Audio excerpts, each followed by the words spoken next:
नमस्कार साथियों, आप सभी का एक बार फिर से हार्दिक स्वागत है मेरे इस चैनल पे।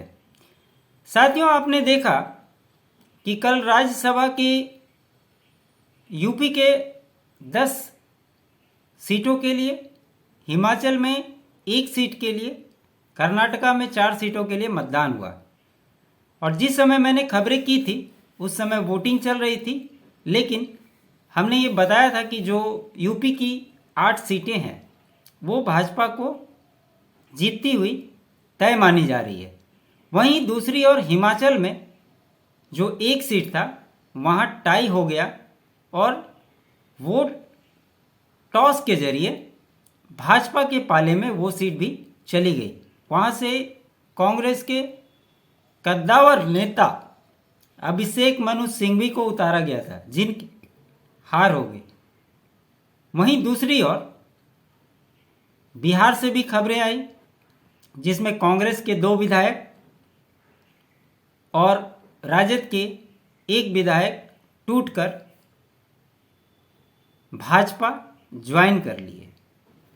वहीं दूसरी ओर झारखंड में भी मधु गौड़ा भाजपा में शामिल हो गए। इन सारे चीज़ों का अगर आप एनालिसिस करेंगे, एक दूसरे से कनेक्टिविटी करेंगे, तो आपको बहुत सारी चीज़ें क्लियर होती हुई दिखाई देगी। इससे पहले अगर आप एक चीज़ गौर करें, जिस प्रकार से प्रधानमंत्री मोदी ने संसद सत्र के दौरान भाजपा की 370 सीटें और एनडीए की 400 प्लस सीटें की गारंटी दी है, उसका एक एग्जाम्पल कह सकते हैं कि ये देखने को मिल रहा है। किस प्रकार से राज्यसभा की सीटों के लिए यूपी में समाजवादी पार्टी के विधायक क्रॉस वोटिंग करते हैं, वहाँ भाजपा के 8 कैंडिडेट जीत जाते हैं। हिमाचल में भी कांग्रेस के 6 विधायक क्रॉस वोटिंग करते हैं, 3 निर्दलीय करते हैं।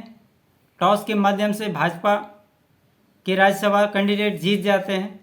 और अब कल ही मैंने आपको बताया था कि ऑपोजिशन लीडर जयराम ठाकुर, जो पूर्व मुख्यमंत्री हैं, उन्होंने उसी समय कहा था कि इससे ये भी तय हो जाता है कि कांग्रेस की बहुमत वाली सरकार अल्पमत में है और ऐसे में हम राज्यपाल से मिलकर सरकार के बहुमत परीक्षण की भी सिफारिश करेंगे।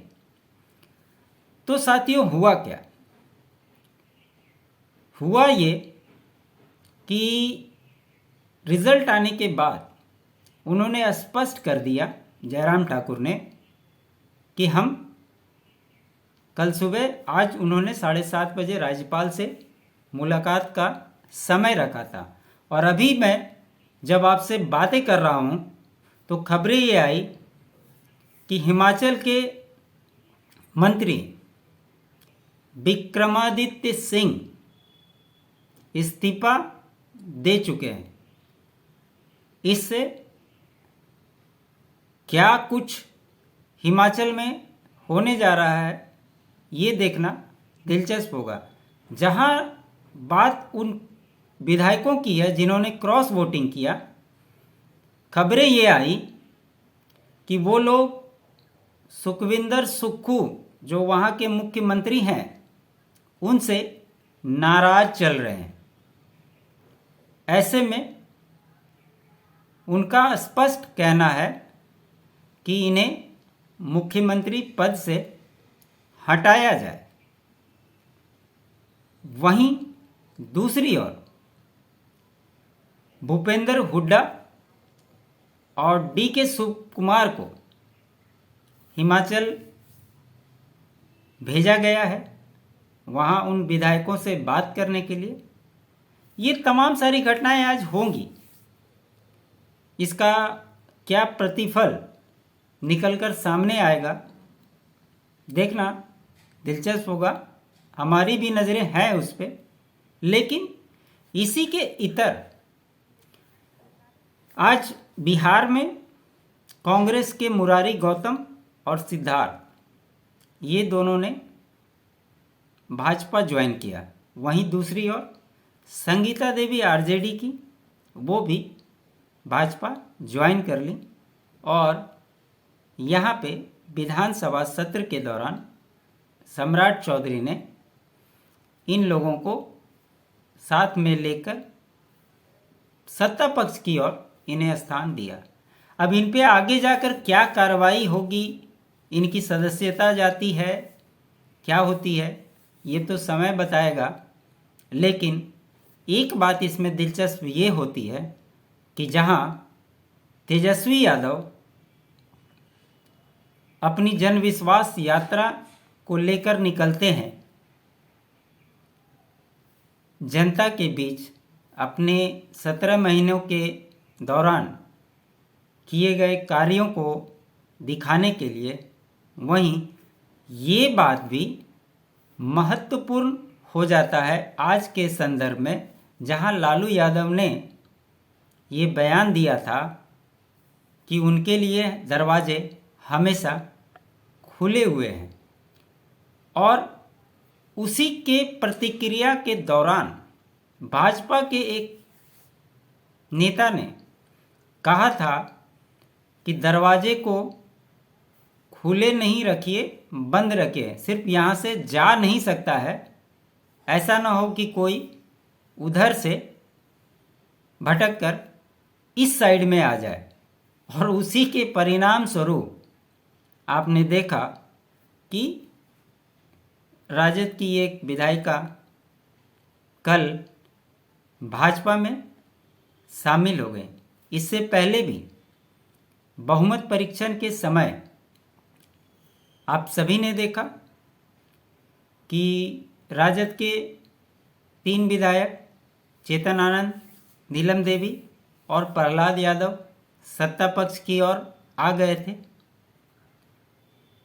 जहां राजद अपने आप को मजबूत करने के लिए, चाहे वो जन विश्वास यात्रा के माध्यम से हो, अपने लोगों को एकजुट करने की कोशिश हो, कहीं ना कहीं इसमें नाकाम होती हुई दिखाई दे रही है। वहीं दूसरी ओर कांग्रेस की बात करें तो जिस समय बहुमत परीक्षण था, आपको पता है कि कांग्रेस के सारे विधायकों को हैदराबाद शिफ्ट किया गया था। उसमें से 3 विधायक वहाँ नहीं गए थे और ये पहले से कयास लगाए जा रहे थे कि सिद्धार्थ हो, मुरारी गौतम हो, ये सारे लोग पार्टी बदलने के फेर में हैं, समय का इंतज़ार कर रहे हैं। ऐसे में आज ये साबित हो गया कि ये लोग पहले से फिक्स थे और समय का इंतज़ार कर रहे थे। इनके साथ आने वाले समय में क्या होगा ये तो बाद में पता चलेगा, लेकिन ये राजद और कांग्रेस के लिए बहुत बड़ा झटका माना जा रहा है। जहां तेजस्वी यादव खेल होने की बात कर रहे थे, लालू यादव खेल होने की बात कर रहे थे, वहीं समय बीतते बीतते उन्हीं के साथ लगातार खेला होता जा रहा है। वहीं दूसरी ओर भाजपा मजबूत होती जा रही है। इसके क्या मायने हैं, इसको भी आप समझिए। अभी तक राजद सबसे बड़े पार्टी के रूप में बिहार में स्थापित थी, 79 विधायक थे उनके। वहीं भाजपा 78 विधायकों के साथ दूसरे नंबर पे थी और जेडीयू 45 विधायकों के साथ तीसरे नंबर की पार्टी है। लेकिन जहां आरजेडी के 4 विधायक टूट गए, तो वहीं उनकी संख्या घटकर 75 पे आ गई और अभी भाजपा बिहार में सबसे बड़ी पार्टी के रूप में सामने आ गई। इसके मायने क्या है? एक चीज समझिए, सबसे बड़ी पार्टी का होना ये भी दिखाता है कि आने वाले समय में अगर कोई ऐसी परिस्थिति बनती है जहां सरकार बनाने का दावा पेश करना हो, तो ऐसी स्थिति में जो भी दल सबसे बड़ा दल होता है, राज्यपाल उसको मौका देते हैं। ये हमने अक्सर देखा है। राज्यपाल किस पार्टी का है ये आप सभी अच्छे से जानते हैं, और ऐसे में कहीं ना कहीं भाजपा अपनी दावेदारी को मजबूत करती हुई दिखाई दे रही है। और आने वाले समय में कहा जा रहा है कुछ और विधायक हैं कांग्रेस के, और हो सकता है राजद के भी हों, क्योंकि इन दोनों घटनाओं को अगर आप देखेंगे, ये दोनों घटनाएं राजद को शौक पे शौक देती हुई घटनाएं हुई। कोई भी कल्पना नहीं किया था कि उस समय में प्रहलाद यादव चले जाएंगे, और कल जिस प्रकार से संगीता देवी आई हैं, ये भी राजद ने सोचा नहीं था। ऐसे में राजद और कांग्रेस के लिए ये तय कर पाना कि एक और जहां जनता के बीच जाकर वो अपने आप को मजबूत करें, या दूसरी ओर अपनी पार्टी को बचाएं, ये एक बहुत बड़ा संशय खड़ा हो गया है। वहीं दूसरी ओर भाजपा अपने कुनबे को बढ़ाने के लिए लगातार, आप देख रहे होंगे, देश भर में कई नेताओं को अपने पक्ष में ला रही है।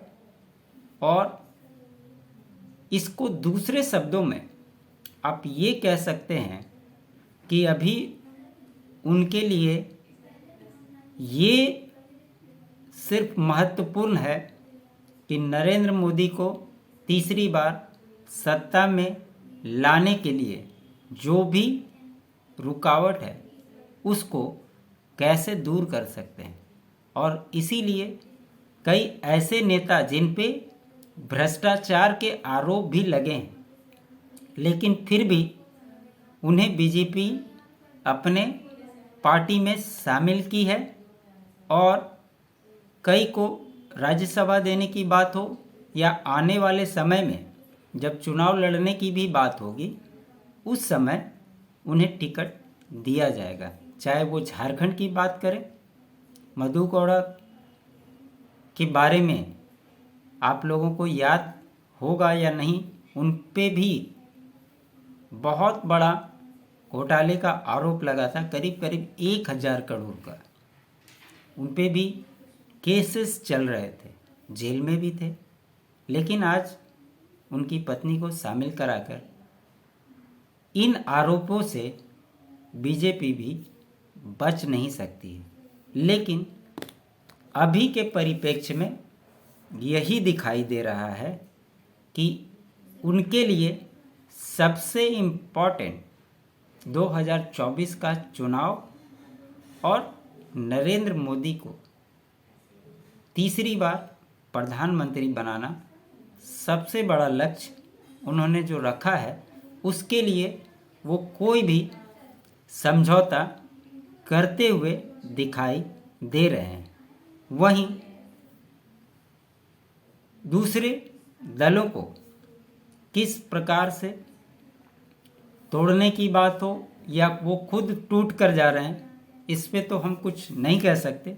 लेकिन अभी जो परिपाटी चल रही है, आप देखेंगे कि चुनाव आते आते बहुत कुछ अंकगणित निश्चित तौर पे बदलेगा। वहीं जहां एक और कहा जा रहा था कि बिहार में नेट टू नेट सरकार बन गई, बहुमत परीक्षण भी पास कर लिया, लेकिन ऐसी स्थिति में नहीं थी कि अगर वो चाहे कि अपने किसी विधायक को लोकसभा में टिकट दे और चुनाव लड़वाए तो ऐसा होता हुआ दिखाई नहीं दे रहा था।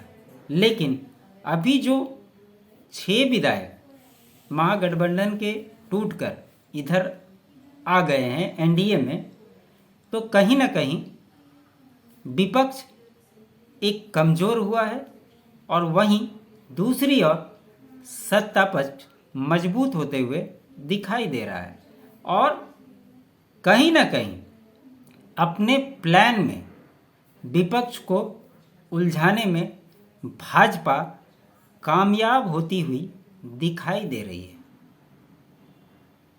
आने वाले समय में और कुछ बड़ा आपको दिखाई जरूर देगा। ऐसे में देखना दिलचस्प होगा कि बिहार की राजनीति हो या देश की राजनीति किस प्रकार से करवट बदलती है, इस पे भी हमारी नज़रें बनी हुई है। आप सभी को ये विश्लेषण कैसा लगा ज़रूर बताएं। अच्छा लगे लाइक करें, शेयर करें। चैनल को सब्सक्राइब नहीं किया है तो सब्सक्राइब ज़रूर कर लें। आप सभी का बहुत बहुत धन्यवाद।